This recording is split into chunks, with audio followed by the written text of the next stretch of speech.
Vamos a continuar la clase de la anterior semana que estábamos trabajando luminoso. Que tienen ya estos acetatos, luminoso o lo siniestro, la angustia, desde el texto trabajado por Freud. Para hacer el recuerdo, la primera parte hablamos de dónde venía la definición a la lengua, que trabaja la primera parte Freud de este texto, donde Heimlich era lo íntimo, lo familiar, lo hogareño, y unheimlich era el antónimo de aquello que tenía que ver con lo inquietante, que provoca terror, que esto es lo siniestro, que es lo novedoso, no familiar versus siniestro. Scherling es un autor que le da la definición a unheimlich, que es todo aquello que debiendo permanecer oculto, secreto, ha salido a la luz. Entonces, Freud toma a este autor alemán que para él, que es lo familiar, que es lo agradable, confiable, es decir, como que encontramos como algo familiar que sentimos como cercano a nosotros, confiable, pero también puede tener un sentido opuesto, ajeno, clandestino, oculto. Entonces se encuentra la palabra unheimlich como para nominar esto de lo opuesto, lo clandestino. Dos significaciones, lo familiar, ajeno, oculto. Esto último, la negación de lo familiar. Freud retoma Schelling, como les decía, quien define que es aquello que está destinado a permanecer oculto, pero que ha salido a la luz. Es decir, la definición de Heimlich también lo relaciona con lo místico, lo mágico. Entonces, hasta aquí era la primera parte que trabajaba Freud. Ahora voy a continuar con la segunda parte donde va a trabajar, lo anterior habla de los siniestros, donde le da las significaciones desde la lengua. Ahora en esta segunda parte va a trabajar cuáles son las impresiones de las personas, las cosas, las vivencias que van a despertar en nosotros la sensación de lo siniestro, con particularidad, intensidad y nitidez. Primero va a tomar el ejemplo de Hench, ¿no? Donde habla de lo siniestro con una duda si realmente animado, si es cierto,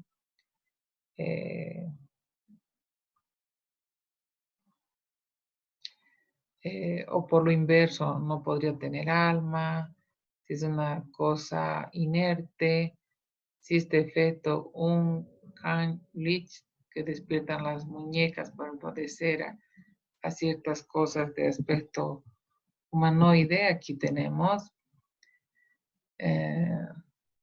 Esto no sabemos si es de verdad o no es verdad. Si es humano, no es humano. Si es una muñeca de cera o es algo que tiene un aspecto humanoide, pero no sabemos si realmente es humano o no lo es humano. Entonces también Freud compara con lo siniestro esta situación, esta incertidumbre, que va a despertar también algo relacionado con ataque epiléptico o la locura, porque digamos dice que es como si uno sospechara que hay ciertos procesos automáticos y que estos entran en juego ahí escondidos detrás de la figura que nos es familiar, del humano, como esta habla de la incertidumbre intelectual, ¿no? Acá la incertidumbre intelectual nos va a decir Hench y Freud con respecto a si es humano o no es humano, tiene vida o no tiene vida, es un muñeco o es un humano. esto va a despertar una sensación como miedo, como lo siniestro. A Freud no lo convence mucho esta definición, por lo tanto, como punto de partida, va a retomar a Heinz, quien va a renombrar a Hoffman, aquí está, quien es el autor de este libro El hombre de arena,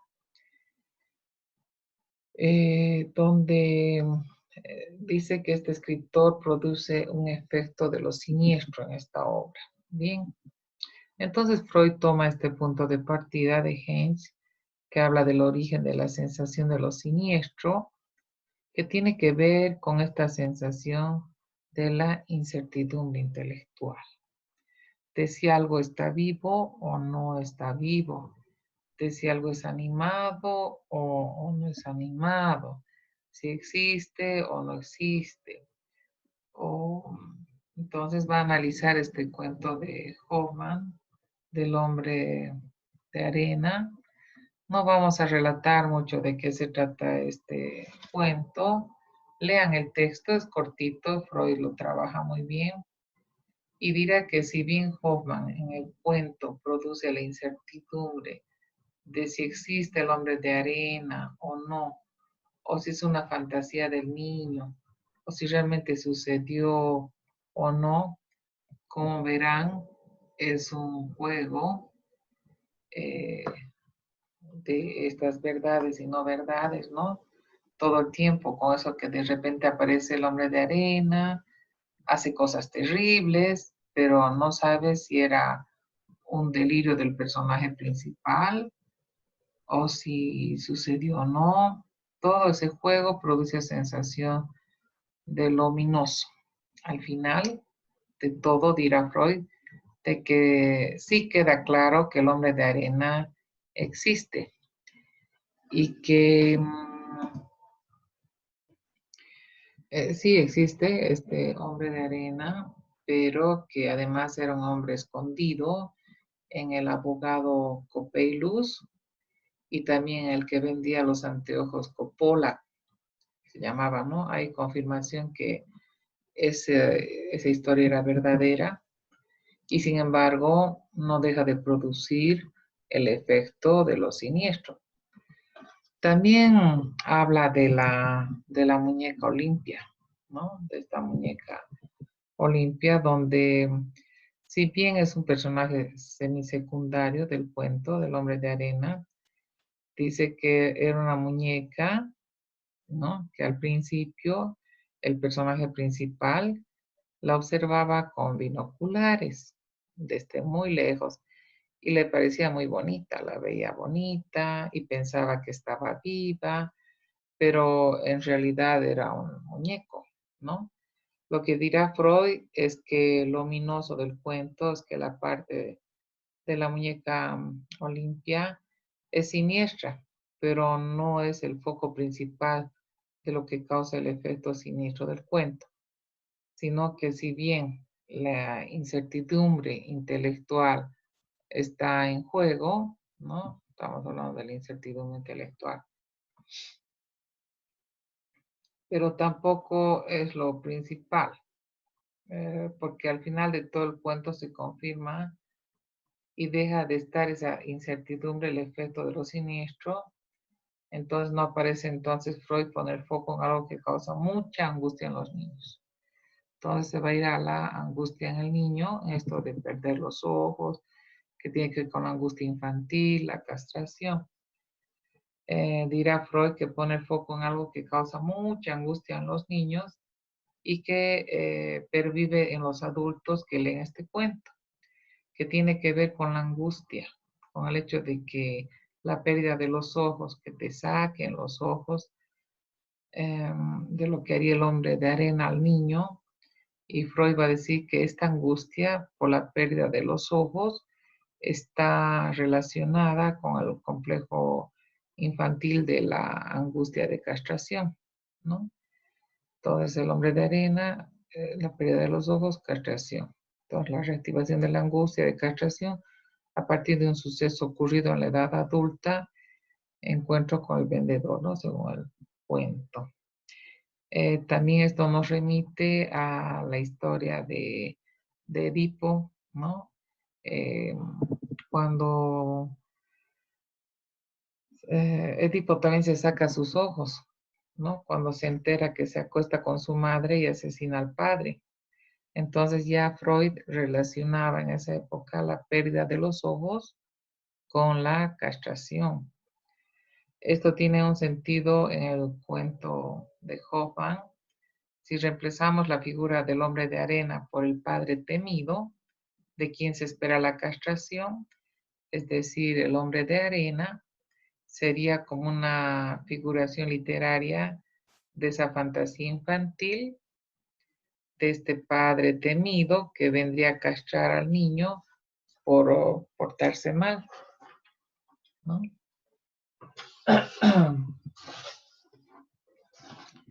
Entonces, la hipótesis de Freud es posible que los siniestros de este cuento tenga que ver y que también toca ciertos puntos que tiene que ver con ciertos complejos infantiles, ¿no? Y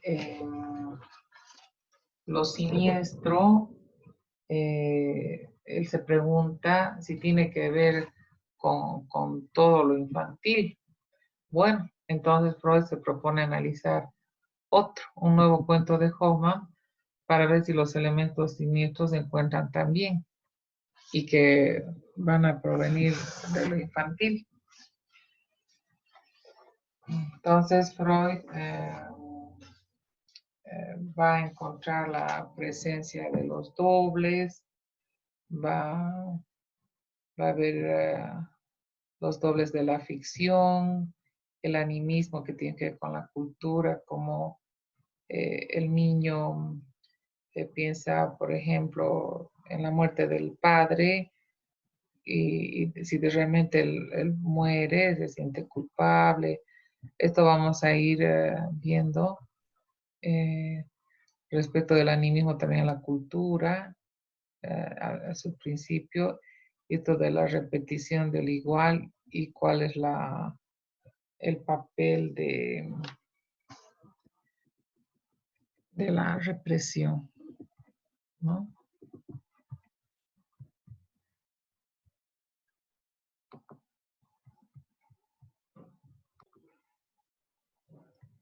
Bien, voy a volver a poner, ¿dónde estamos aquí?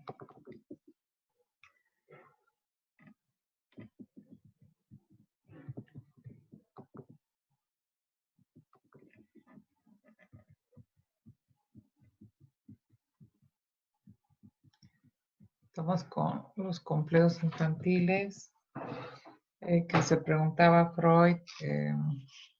Hice una pausa.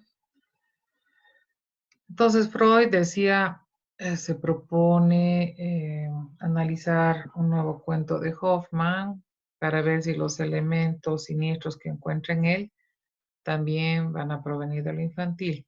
Entonces, los elementos siniestros que van a hacer o los va a encontrar es primero la presencia de dobles. Segundo, el acrecentamiento de esto por el salto de procesos anímicos de uno al otro. Y tercero, la identificación con una persona al punto tal de equivocarse y no poder distinguir cuál es yo y cuándo no es yo. En todos estos tres puntos habla del doble, imagen en el espejo, vamos a ver sombra y vincula con la muerte. Estas tres unidades en el doble no solo habla de los dobles que vamos a nombrar, sino que después va a encontrar un cuarto elemento siniestro que encuentra Freud en este texto, que es el permanente retorno de lo igual. Entonces hablaremos de la función del doble, que para Freud tiene que ver con el retorno de los ciertos rasgos faciales, destinos, vivencias, nombres, hechos criminales que pueden ser siniestros. Entonces, cuando habla de la función del doble, fui investigando con Otto Rank a partir de la relación con la imagen en el espejo. Aquí está Otto Rank, ¿no? El espejo y la propia sombra. Y lo vincula con el miedo a la muerte, dice Freud, ¿no? Que en un principio la función del doble es una enérgica desmentida, un aseguramiento narcisista frente a la muerte y que proviene del narcisismo primario. Y que ante la posibilidad de la propia muerte lo que hace es generar una doble réplica de sí mismo que podría sobrevivir a la muerte. Dice Freud que, por ejemplo, él se imagina que uno de los primeros dobles, el imaginario de la humanidad, podría haber sido la figura del alma humano. Es como un doble de sí mismo, de que sobrevive a la muerte, pero también lo compara con ciertas costumbres, como les decía hace rato, egipcias, de representar imágenes al difunto en material imperecedero, como para que sobreviva a la muerte biológica de ese ser. Pero va a decir Freud que una vez superada la etapa del narcisismo primario, entonces el doble puede cambiar de signo y volverse, en vez de aseguramiento contra la muerte, volverse un ominoso anunciador de la muerte, un ominoso anunciador de la muerte. ¿Cómo funciona esto? Freud va a decir que a medida que se desarrolla el yo y se crea en el yo una instancia que pueda observar al yo, juzgarlo, criticarlo, hay una instancia. ¿De quién está hablando? Está hablando del superior, ¿no? ¿Quién juzga? ¿Quién critica?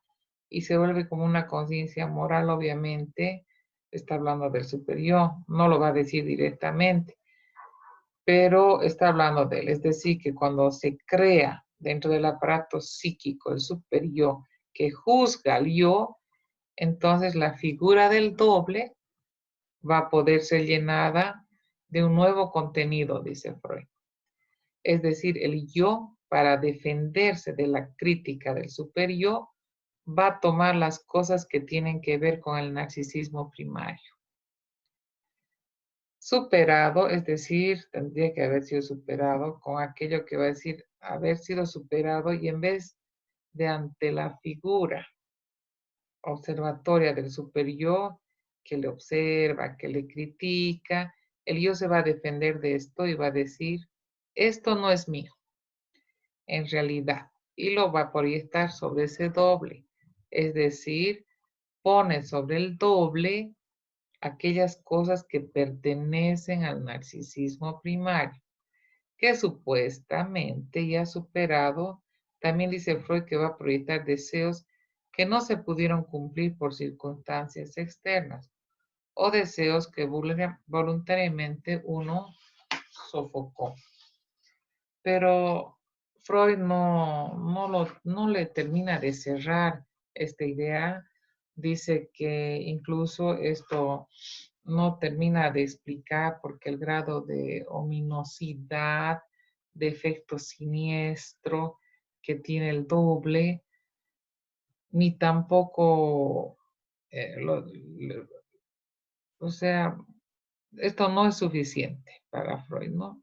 Para que se produzca un efecto siniestro.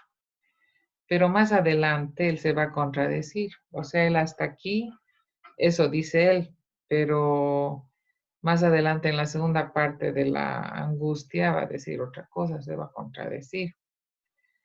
Y termina concluyendo de que de lo que vuelve al doble, algo siniestro, es que es una formación psíquica que pertenece a la prehistoria del desarrollo del yo.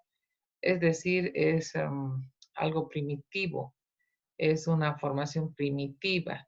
Y es por eso que en realidad, por lo que causa un efecto ominoso, es decir, que lo que es ominoso, siniestro del doble para Freud, tiene que ver con que el doble es una formación oriunda de épocas primordiales, primitivas del alma ya superadas.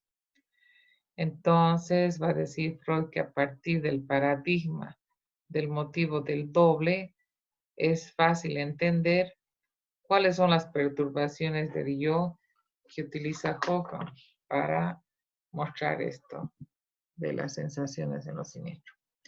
Hasta aquí es esta parte, pero más adelante eh,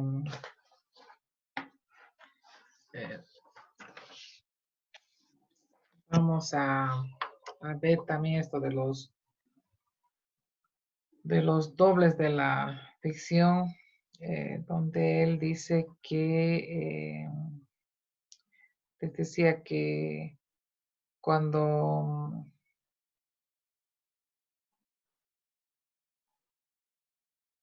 dice Freud, va a llamar, por ejemplo, omnipotencia al pensamiento que tiene que ver con las concepciones animistas. Entonces, va a hablar del animismo ya también,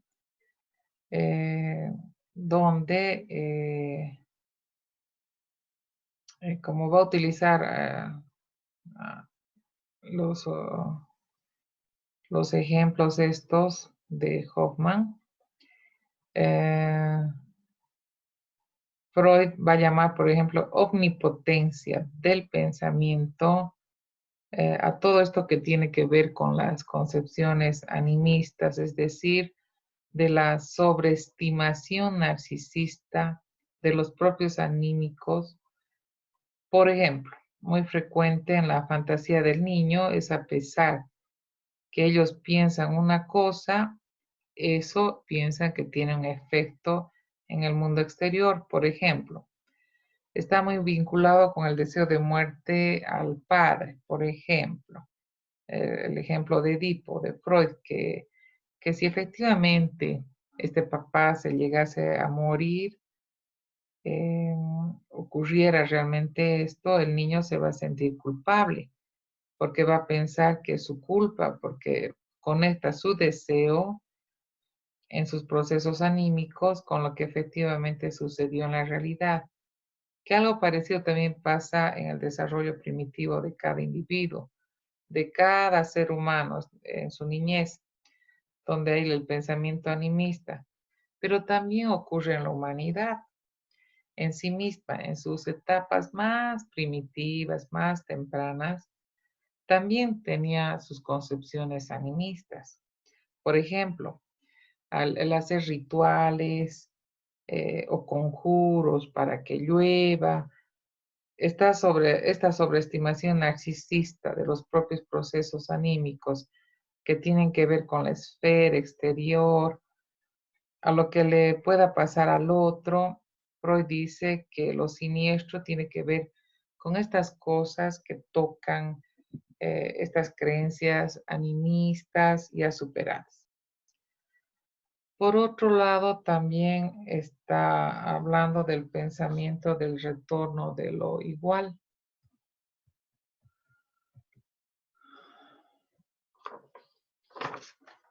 A ver, ¿qué tenemos del animismo aquí en los acetatos? Nos va a hablar que nos habla del mundo propio de las culturas primitivas, de esto de los conjuros, de que creían que tenía que ver con lo real, ¿no? El hombre primitivo se guiaba por estos principios animistas. ¿Cuáles eran las características generales? ¿Dónde estaban los animales, las aves, las plantas, los objetos inanimados?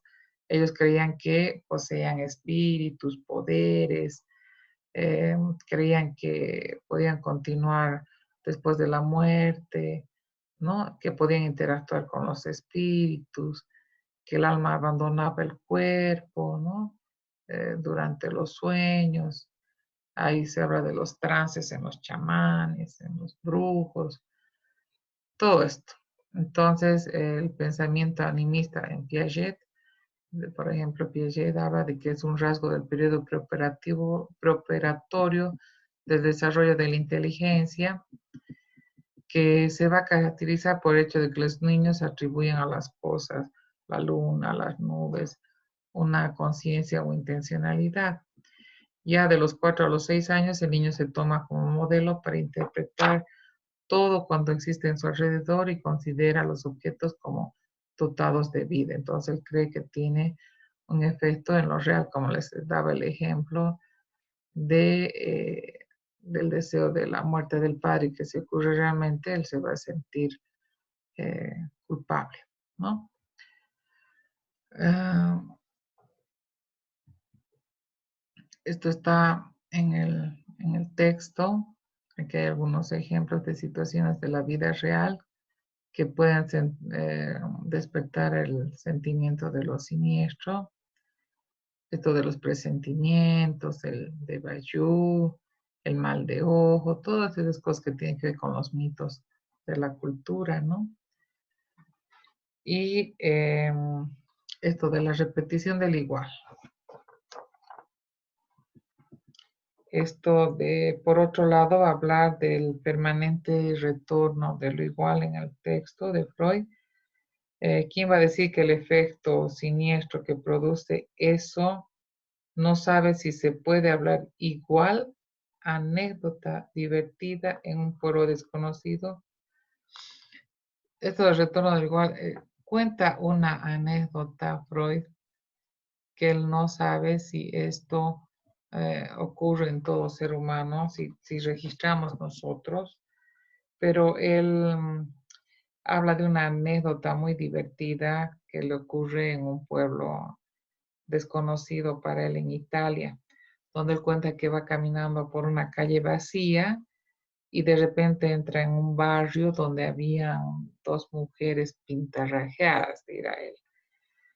Dice, ellas se asoman por la ventana y rápidamente las reconoce como prostitutas, a lo que avergonzadamente dobla en la primera esquina y se va caminando, pero de repente se da cuenta de que vuelve al mismo lugar, a la misma calle sin darse cuenta.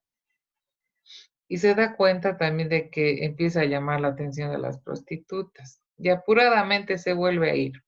Y por tercera vez vuelve a la misma calle sin su voluntad aparente. Y que esta situación le produce una sensación, dice a él, de lo siniestro, que lo vincula con algo de la sensación de lo fatal, de lo inevitable, de las fuerzas infantiles, como vincular entonces el retorno de lo idéntico con la vida anímica del infante. Aquí voy a parar. Mañana voy a continuar y terminar esta temática. Lo estoy grabando para que ustedes puedan entender un poquito y ver estos acetatos que van complementando la explicación que les voy dando. Bien, hasta aquí entonces y mañana continuaré. Hasta luego.